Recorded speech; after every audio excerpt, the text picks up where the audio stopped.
What a thrill it is to be back with people.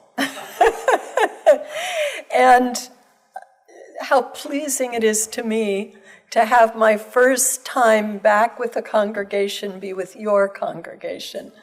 I think of you as a small church with a big heart, and I'm just thrilled to be back here with you.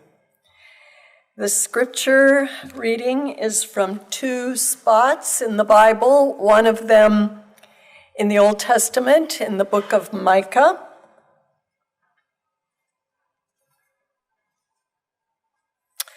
With what shall I come before the Lord and bow before God on high? Shall I come before him with burnt offerings, with calves a year old? Will the Lord be pleased with thousands of rams, with 10,000s of rivers of oil?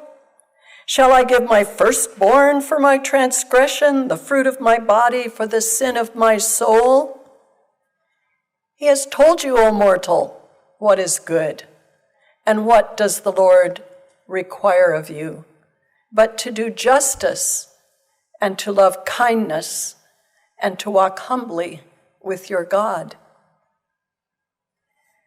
400 plus years later, Jesus amplified that in his teaching to his disciples very soon, as John has it, before his betrayal and death. I do not call you servants any longer, because the servant does not know what the master is doing, but I have called you friends, because I have made known to you everything that I have heard from my Father. You did not choose me, but I chose you, and I appointed you to go and bear fruit that will last, so that the Father will give you whatever you ask him in my name. I am giving you these commands so that you may love one another.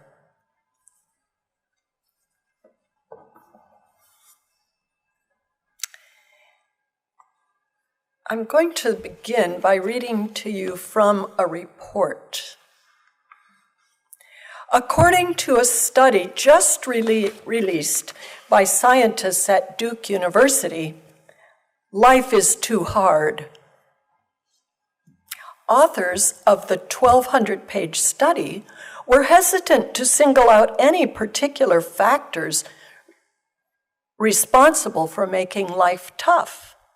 A surprise, they say, is that they found so many. Before the study was undertaken, researchers had assumed by positive logic that life could not be that bad. As the data accumulated, however, they provided incontrovertible proof that life is actually worse than most living beings can stand. I don't know about you, but when I began to read this essay in the Delta Travel magazine, I was a little bit confused. And then when I came to the 1,200-page study, I thought, wait a minute, somebody's putting me on. And sure enough, it's a spoof essay. It's written as though it is a scientific study, and it gets funnier and funnier as you go along. At one point, it said that many people told the researchers that the only way to cope with life was to lie on the floor face down. We've just had quite a year of how life can be hard. Between a global pandemic, a confusing election, a confusing post-election that continues to confuse, apocalyptic temperatures here in Oregon, of all places, in the Pacific Northwest where we don't do that, floods in Europe, war in Ethiopia, we wonder, like our ancestors in the days of the saber-toothed tiger, can we make it? Can humankind go on? We lie face down on the floor, right? Life is too hard. Probably that sense that life is sometimes more than we can bear. It is so unpredictable, whether it's health issues or economic issues or family struggles. Life keeps whacking us unexpectedly. The kinds of things that happen are so often beyond our ability to imagine, and they leave us feeling uncertain and shaky about the future. And so people turn to the spiritual. All over the globe, in all eras of human existence, people deal with the uncertainty and the vicissitudes of life by turning to the spiritual. We can't know the future. We try to control the future, we try to plan for the future as best we can, and things happen. There's just no way. So we plug into the higher power that at all times people have sensed. There is a higher power at work here, somehow. We didn't just arrive on earth. And so people have made stories and myths and tried to understand, how did we get here and where are we going? And we try to plug into the spiritual power that will sustain us when the material world just gets to be too much and too scary. So the blessing of turning to the spiritual is that the power of God is beyond our power. The curse of turning to the spiritual is that we're so tempted to try to manipulate that higher power to give ourselves a better chance of surviving. I just read an article this morning about families in Southern Oregon who, in the face of the fire, are praying that their home be spared, and mentioned to the interviewer that 75 homes and friends around them have had their homes burned. Well, I suspect those people were praying as well. But we grab onto something that would maybe give us a little advantage in the face of something beyond our control, and it can end up getting us in theological trouble. When my husband got cancer, the way people talked to me about praying for him began to sound like if my husband Mark prayed in the right way, and if I prayed in the right way, and if we had enough friends praying in the right way, there would be a miracle. Well, as my daughter said, the definition of a miracle is that it rarely happens. And if we begin to think that if we behave in a certain way, we will cause God to make a miracle occur on our behalf, it gets to some really twisted theology. It basically means that God is under our control, not that God is beyond us and greater and has wisdom and love and power that we can't understand. Which goes back to me to the scripture of walking humbly. Walking humbly. Throughout time, whether it's amulets or rituals, the prosperity gospel, the wearing of gemstones so that we have energy that comes from the earth, all of those things are ways that human beings try to get some advantage over the vicissitudes of life that is too much. At this time in our world, we have radical Muslims who believe that if they live in a certain way, the 12th Imam will come and bring justice to the earth. Fanatical Jews believe that if they live in the right way and worship in the right way and practice their religion in the right way, the Messiah will come and restore the earth. Christians talk about if we just get back to the right way of worshiping and the right way of living, the second coming will come and relieve us of all this pain and uncertainty of life. But we are not in control of God. God's got this, as we say. The fact remains that life is hard and we cannot really prepare for the future. We feel out of control. We can't do very much about it. And our theology starts to try to spin and spin and spin, and our brains get noisy and we think, if only, if only, if only. Both of these scriptures come at a time when people were in that kind of a state of mind and had begun to infuse their religious practice with this same kind of snare and delusion about possibly controlling God so that events would go more in their favor.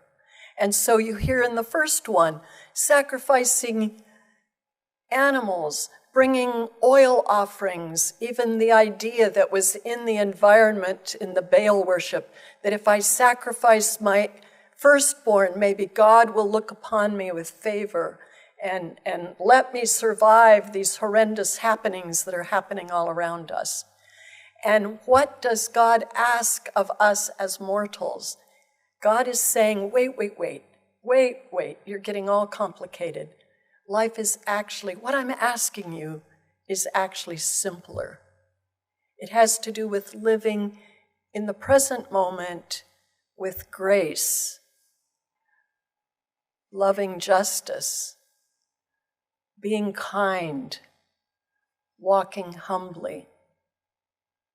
And then in Jesus' time, 400 years later, under the Roman Empire, the Jewish people were frantic.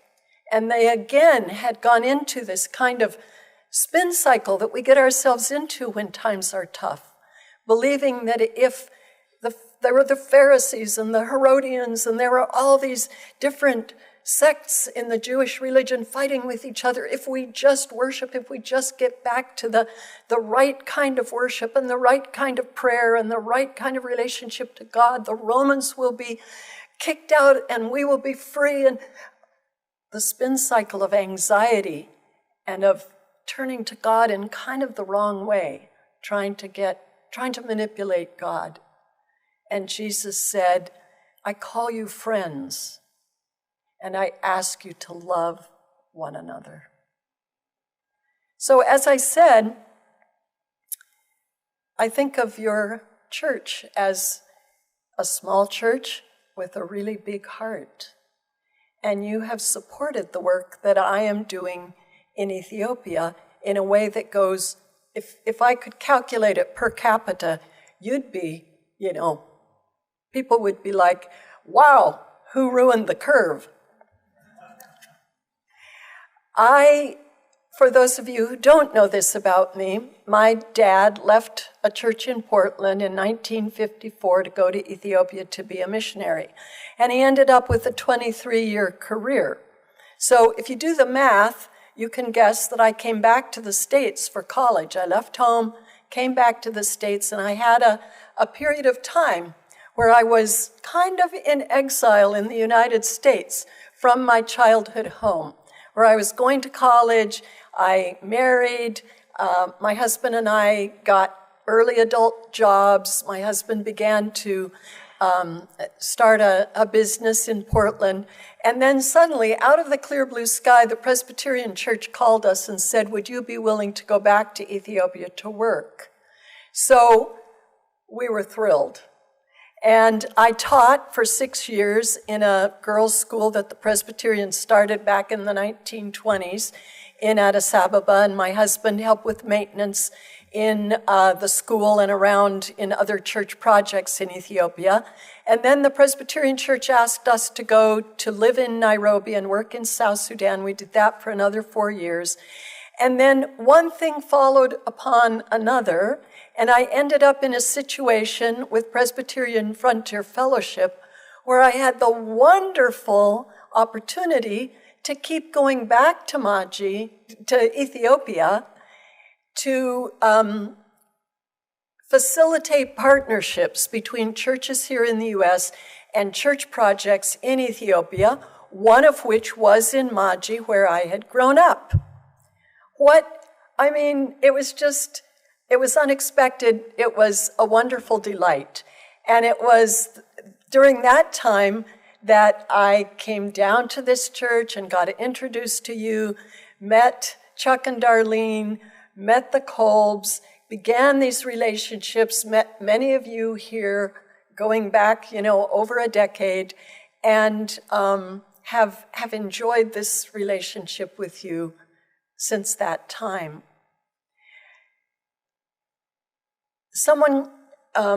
People say to me, wow, what you're doing, etc. I just have this sense of showing up, that because I kept showing up, these opportunities have come to me. The opportunities to speak to people like you who have generous hearts. The opportunity in Maji to do things for people that make huge differences in their lives. And to be honest, Maji Development Coalition is a little nonprofit organization with a big heart because of the kind of backing that I have from churches and individuals like you. So in the 3 years that we've been a nonprofit, MDC has done some really big things. Maji lies beyond the grid in Ethiopia, beyond the grid, 90 African gravel miles beyond the grid. And the grid will never come because it's not economically feasible to run all those poles and all those wires, all those miles for a very small population. So they had given up hope of ever having electricity. And I knew that there was no electricity, but I never really thought it through what that meant. So the MDC work began when folks from the clinic came to me and said, our women give birth at night in the dark. Our midwife and our nurse hold flashlights. And I'm like, oh my gosh, the lack of electricity isn't just some little convenience or something romantic where you use candles, oh my. No, it's life and death for people when there is none. And so that's where things began. And that finding that solar power has become feasible, the price of solar equipment keeps dropping, and it has become feasible as an off-grid option for remote places like Maji. And my dawning realization that development rests on power.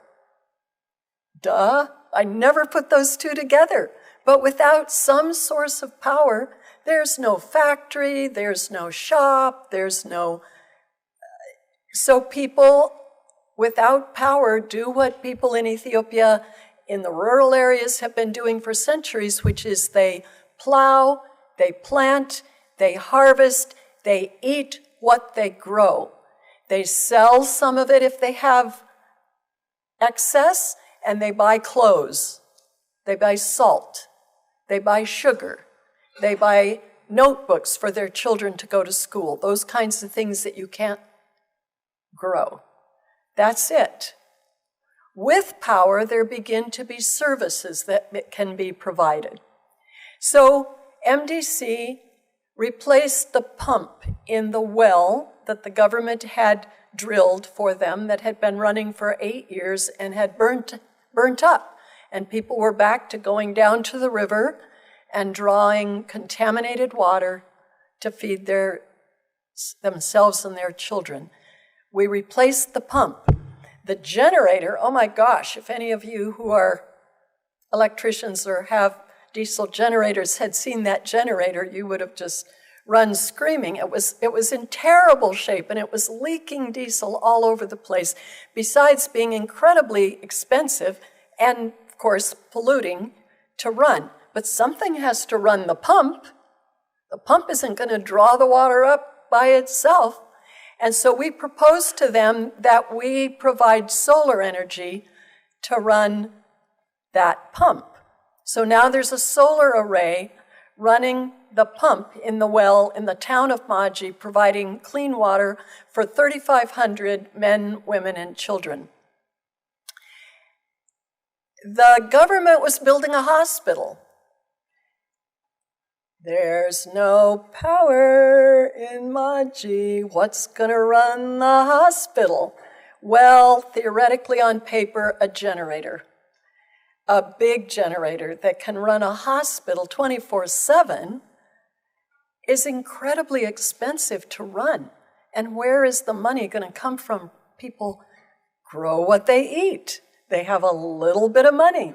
They come to the hospital. It's a few cents for the service of a hospital. There's no way a generator 24/7 could run that hospital. And so it was sitting empty. MDC raised the funds from generous people like you, generous people including you, including your church, including individuals from among you, and put a solar array that looks like it covers acres of roofing on that hospital, and the hospital is now operational. So there's a delivery room and a surgical table and lights, not just the one light bulb that our little panel was providing for the delivery room in the beginning. Women are in a really tough situation in Ethiopia in general and in Maji. An awful lot of physical labor falls to women, as well as the care of children and the elderly, and the common women's jobs of cooking and providing food for the family. And so our next big effort is going to be less physically flashy than the hospital or the well. But from what I have learned and been told, it is more transformative than almost any form of development that friends of mine have seen in Ethiopia, and that is women's self-help groups, where women are brought together in small groups. They begin being coached how to save a few pennies at a time, giving themselves some financial wherewithal to care for their families, and giving themselves some confidence and some solidarity, the intangibles that come from having a community instead of being isolated in your poverty and maybe despair in your home. And so we're starting women's self-help groups. We've got 3 that are operating already, which means about 60 women. We hope to go to 10 in the next year, which would be 200 women. Still a drop in the bucket, but with that experience, we should be able to scale up what we can offer. It won't be terribly capital intensive, it will be training intensive. And so we're putting those pieces in place.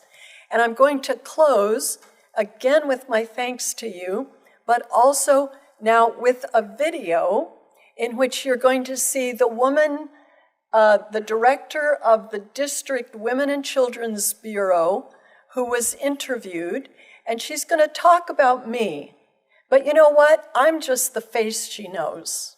She's actually talking about all of you. So everything she says about me is us. I'm just the face of what MDC does, because I can go there and I can speak to her in her language, and I can be the link between you and the people of Maji. As you turn your dollars into love, as you turn your love into dollars and send it to Maji through my organization, you will hear her thanks and her hope for the future. And I hope it blesses you as much as her interview has blessed me.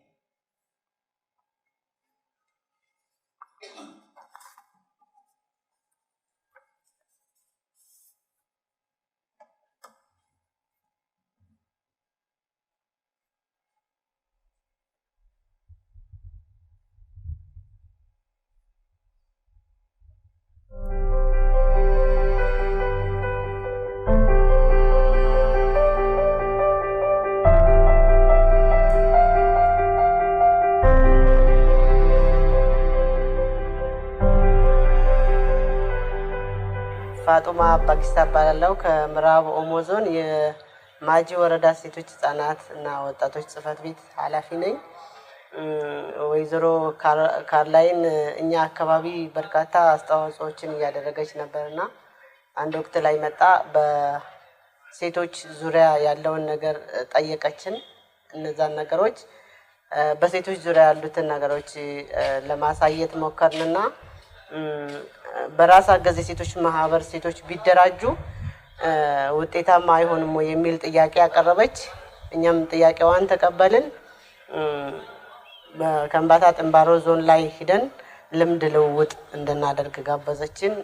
4 ሴቶች ሆነን ሄደን ከምባታ ጥንባሮ ዞን ላይ ያየነው በዊማ ፕሮጀክት የተደራጁ ሴቶች በጣም ደስ የሚል በጣም ሴቶችን በኢኮኖሚ እና በማህበራዊ ዘርፉ የተሻለ የኑሮ ደረጃን እንዲኖሩ በገንዘብም የተሻለ ቁጠባ ቆጥበው የተሻለ ኑሮ እንዲኖሩ ያደረጋቸው መሆኑን በጣም ተገንዝበን እኛ ካየነውም አንፃር እያንዳንዱ ቡድን ላይ ሄደን ካየነውም አንፃር ቁጠባን በደንብ ሴቶች ተጠቅመው የተሻለ ነገር ላይ እንደደረሱ በማየት መጠን በውስጣችን በጣም ጥሩ መነሳሳትና ስሜት ነበረን። ወደ አካባቢያችን መጠን ያንን ነገር ሙሉ በሙሉ መሬት ላይ ስናደርግ